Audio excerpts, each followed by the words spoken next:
Hello నమస్తే. దురదృష్టవశాత్తు మాగంటి గోపీనాథ్ మరణించడంతో జూబ్లీహిల్స్ ఉప ఎన్నిక అనివార్యమైంది. ఈ ఎన్నికలు రానున్న నేపథ్యంలో బీజేపీ, బీఆర్ఎస్, కాంగ్రెస్ పార్టీలు అభ్యర్థుల కోసం వేట మొదలుపెట్టాయి. తెలంగాణ రాష్ట్రంలోనే జూబ్లీహిల్స్ ఎన్నికలపై ఒక ప్రత్యేకమైనటువంటి శ్రద్ధ ఉంటుంది. ఈ నేపథ్యంలో సిట్టింగ్ సీటును నిలబెట్టుకోవాలనే ఉద్దేశంతో బీఆర్ఎస్ పార్టీ ఒకవైపు ప్రయత్నాలు చేస్తుంది. మరోవైపు గ్రేటర్ హైదరాబాద్లో కాంగ్రెస్ పార్టీ మరొక సీటును పెంచుకునేందుకు ప్రయత్నాలు ముమ్మరం చేసింది. ఇక బీజేపీ పార్టీ విషయానికి వస్తే మొన్న జరిగినటువంటి ఎమ్మెల్సీ ఎన్నికల్లో విజయం సాధించడంతో అదే ఊపుతోటి ఈ యొక్క జూబ్లీహిల్స్ ఉప ఎన్నికల్లో కూడా వాళ్ళు గెలవాలని తీవ్ర ప్రయత్నాలు చేస్తున్నట్లు మనకు తెలుస్తోంది. ఈ సందర్భంలో అధికార పార్టీ కాంగ్రెస్లో ఎమ్మెల్యే టికెట్ కోసం తీవ్ర ప్రయత్నాలు జరుగుతున్నాయని విశ్వసనీయ సమాచారం. గత ఎన్నికల్లో కాంగ్రెస్ ఎమ్మెల్యే అభ్యర్థిగా పోటీ చేసిన అజారుద్దీన్ నాకే టికెట్ దక్కాలంటూ ప్రయత్నాలు చేస్తుండగా హైదరాబాద్ మాజీ మేయర్ అయినటువంటి బొంతు రామ్మోహన్ ఫిరోజ్ ఖాన్ మరోవైపు టికెట్ దక్కాలని ప్రయత్నాలు చేస్తున్నట్టు తెలుస్తోంది. ఇదంతా పక్కకు పెడితే జూబ్లీహిల్స్లో ఏ అభ్యర్థికి టికెట్ ఇస్తే గెలిచే అవకాశం ఉందని సోషల్ మీడియాలో రకరకాల యూట్యూబ్ ఛానల్స్ సర్వే నిర్వహిస్తుండగా ఈ సర్వేలలో క్లియర్గా నవీన్ యాదవ్ వైపే ప్రజలు మొగ్గు చూపుతున్నట్లు తెలుస్తోంది. ఎక్కువ సంఖ్యలో నవీన్ యాదవ్కు టికెట్ ఇస్తే కాంగ్రెస్ పార్టీ గెలిచే అవకాశాలు ఉన్నాయని స్పష్టంగా సోషల్ మీడియా వేదికగా ప్రజలు వాళ్ళ యొక్క ఆలోచనని షేర్ చేసుకోవడం జరుగుతుంది. ఈ నేపథ్యంలో నవీన్ యాదవ్ వైపు అన్ని పార్టీల చూపు పడ్డట్లు తెలుస్తోంది.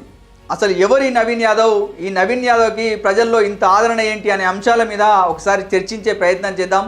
హైదరాబాద్, సికింద్రాబాద్ జంట నగరాల్లో పైల్వాన్ చిన్న శ్రీశైలం యాదవ్ పేరు తెలియని వారు ఉండరు. సామాజిక సేవకుడిగా, గరీబోల లీడర్గా రెండు తెలుగు రాష్ట్రాల్లో ఆయన అందరికీ తెలుసు. ఆయన తనయుడిగా రాజకీయ అరంగేటం చేసినటువంటి తన పెద్ద కుమారుడైన నవీన్ యాదవ్ తక్కువ కాలంలోనే తనకంటూ సొంత గుర్తింపు దక్కించుకోవడం జరిగింది. నవీన్ యాదవ్ విద్యార్థి దశ నుంచే ప్రజలకు సేవ చేయాలనే ఆలోచన ధోరణి, అనేక ఆలోచనల సంఘర్షణ నుంచి 2006 సంవత్సరంలో నవయువ నిర్మాణ్ అనే ఎన్జిఓని ప్రజలకు సేవ చేయాలనే ఏకైక లక్ష్యంతో స్థాపించడం జరిగింది. ఈ ఎన్జిఓ ద్వారా ప్రతి సంవత్సరం కూడా అనేక మంది పేద విద్యార్థులకు ఉచిత విద్యను అందించడం జరుగుతుంది. ద్వారా అనేక రకమైనటువంటి సేవా కార్యక్రమాలను నిత్యం చేపట్టడం జరుగుతుంది నవీన్ యాదవ్. ప్రజలకు పూర్తి స్థాయిలో సేవ చేయాలంటే ప్రత్యక్ష రాజకీయాలనే మార్గం అని నమ్మి 2009 సంవత్సరంలో రాజకీయాల్లోకి రావడం జరిగింది. 2014 ఎన్నికల్లో ఏఐఎంఐఎం పార్టీ నుంచి పోటీ చేసి జూబ్లీహిల్స్ నియోజకవర్గంలో అత్యధికంగా 41,656 ఓట్లు సాధించి 2వ స్థానంలో నిలవడం జరిగింది. 2018 సంవత్సరం ఎన్నికల్లో ఇండిపెండెంట్ అభ్యర్థిగా పోటీ చేసి 18,817 ఓట్లు సాధించి 3వ స్థానంలో నిలవడం జరిగింది. ఈ ఎన్నికల్లో నవీన్ యాదవ్ మీద ప్రజలకు ఉన్న ప్రేమ తెలిసిపోయింది. జూబ్లీహిల్స్ లాంటి కాస్ట్లీ ఏరియాలో స్వతంత్ర అభ్యర్థిగా పోటీ చేసి నియర్లీ 20,000 ఓట్లు సాధించడంతో తన బలం ఏంటో పార్టీలన్నిటికీ తెలిసిపోయింది. 2023 ఎన్నికల్లో కూడా ఆల్ ఇండియా ఫార్వర్డ్ బ్లాక్ పార్టీ తరఫున రెబల్గా పోటీలో ఉన్నాడు. కానీ అప్పుడు కాంగ్రెస్ పార్టీ పీసీసీ చీఫ్గా ఉన్నటువంటి రేవంత్ రెడ్డి ఆహ్వానం మేరకు నామినేషన్ విత్డ్రా చేసుకొని కాంగ్రెస్ పార్టీలో చేరడం జరిగింది. కాంగ్రెస్ పార్టీ టికెట్ నవీన్ యాదవ్కే ఎన్నికల్లో వస్తుందని అందరూ భావించారు. కానీ అనూహ్యంగా అజారుద్దీన్ తెర మీదకి వచ్చి టికెట్ తెచ్చుకోవడం జరిగింది. అయినా కానీ రేవంత్ రెడ్డి మీద ఉన్నటువంటి భరోసాతో అజారుద్దీన్ గెలుపు కోసం అహర్నిశలు కృషి చేశాడు నవీన్ యాదవ్. కానీ గత ఎన్నికల్లో అజారుద్దీన్ 6,337 ఓట్ల తేడాతో మాగంటి గోపీనాథ్పై ఓడిపోవడం జరిగింది. ఈ ఎన్నికల తర్వాత నవీన్ యాదవ్కు ఎమ్మెల్సీ ఇస్తారని కూడా ప్రచారం జరిగింది. కానీ అది కూడా అతనికి దక్కలేదు. ఇప్పుడు మాగంటి గోపీనాథ్ మరణించడంతో బై ఎలక్షన్ అనివార్యమైంది. కాబట్టి ఈసారైనా నవీన్ యాదవ్కి కాంగ్రెస్ పార్టీ ఆచరణాత్మకంగా ఆలోచించి టికెట్ కేటాయిస్తే ఖచ్చితంగా గెలుస్తాడని జూబ్లీహిల్స్ నియోజకవర్గం ప్రజలు మాట్లాడుకోవడం జరుగుతుంది.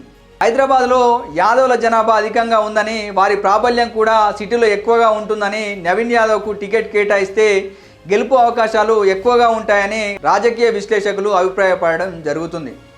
గత 2 ఎన్నికల్లో ఓడిపోయిన ఆ గెలుపోటములతో సంబంధం లేకుండా గత 16 సంవత్సరాలుగా అనునిత్యం ప్రజాసేవకై పనిచేస్తున్నాడని, గత 2 ఎన్నికల ఓటమి సింపతి కూడా నవీన్ యాదవ్కు కలిసి వస్తుందని, ఈసారి జూబ్లీహిల్స్ టికెట్ కాంగ్రెస్ పార్టీ అన్ని అంశాలు పరిగణలోకి తీసుకొని మా నాయకుడికి కేటాయిస్తే ఖచ్చితంగా జూబ్లీహిల్స్ ఎన్నికల్లో నవీన్ యాదవ్ను గెలిపించుకుంటామని తన అనుచర వర్గం చెప్పడం జరుగుతుంది.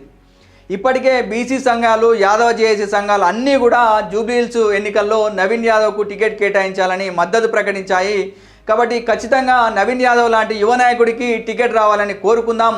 కాబట్టి ఇలాంటి మరిన్ని అప్డేట్స్తో మీ ముందుకు వచ్చే ప్రయత్నం చేస్తాను. కాబట్టి చూస్తూనే ఉండండి యాదవ్ విజన్ ఛానల్. మా యొక్క ఛానల్ని లైక్ చేయండి, షేర్ చేయండి, సబ్స్క్రైబ్ చేయండి. ధన్యవాదాలు.